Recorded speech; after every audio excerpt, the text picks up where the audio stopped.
Like the well-oiled machine she'd become, Emma Westlake wrapped her hand around the Limoges teapot and counted down silently in her head. 10, 9, 8, 7, 6, 5, 4, 3, 2. Your tea, Dottie. At the single nod she earned in return, Emma filled the matching cup atop the matching saucer to within exactly a quarter-inch of its gold-trimmed lip, and followed it up with a single splash of cream and 2 pinches of sugar. She waited exactly 3 beats for the lovely dear that always followed, and then made her way around the linen-topped table to her own seat in her own cup.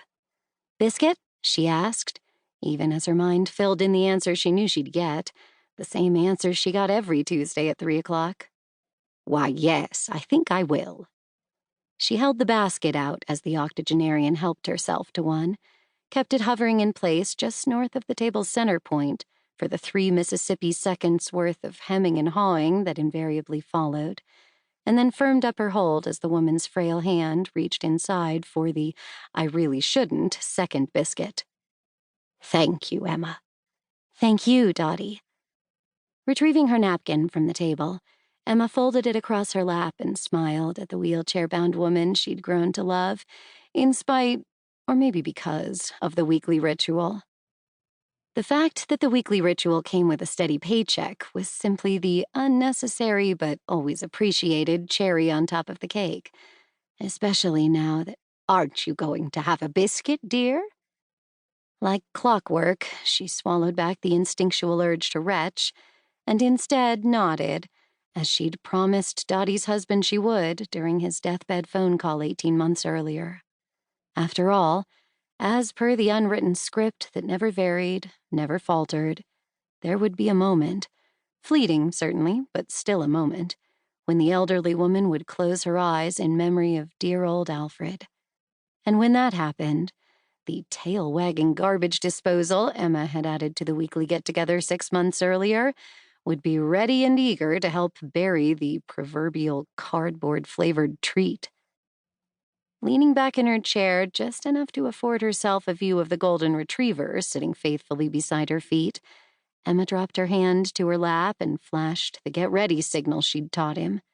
Sure enough, Dottie lifted her cup, glanced at the ceiling, murmured her husband's name, and then closed her eyes. In a flash, Emma snatched her lone biscuit from her dessert plate, pulled it down beneath the table's edge, and handed it off to— "He doesn't like them either, dear." Emma sat up tall, her eyes meeting and then abandoning Dottie's. "Them?" "Don't play dumb," Dottie said on the heels of a snort. "I may be old, and I may be confined to this cumbersome chair with wheels, but I'm not stupid. And that dog of yours is nothing if not consistent, as evidenced by the pile of 23 now stale biscuits my cleaning lady found in the corner of Alfred's study." Clamping back the urge to question the use of the word "now" in relation to stale, Emma hung her head in shame and— "Wait!" She snapped her full attention back to Dottie. "You said 23? Today's would have made 24. But—" The rest of her protest faded away as the adding and multiplying part of her brain kicked into high gear. "I've been bringing Scout with me for the last 6 months now, every Tuesday, making this tea his—" She pulled up the edge of the tablecloth for an uninhibited view of her dog.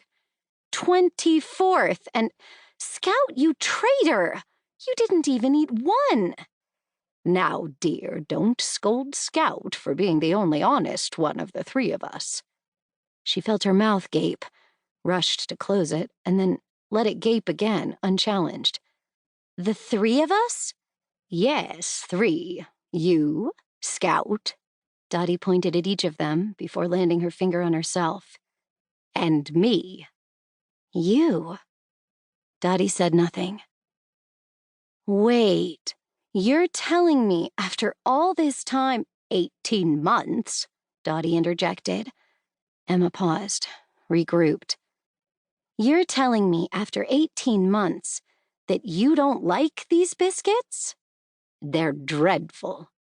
"Dreadful?" Emma echoed.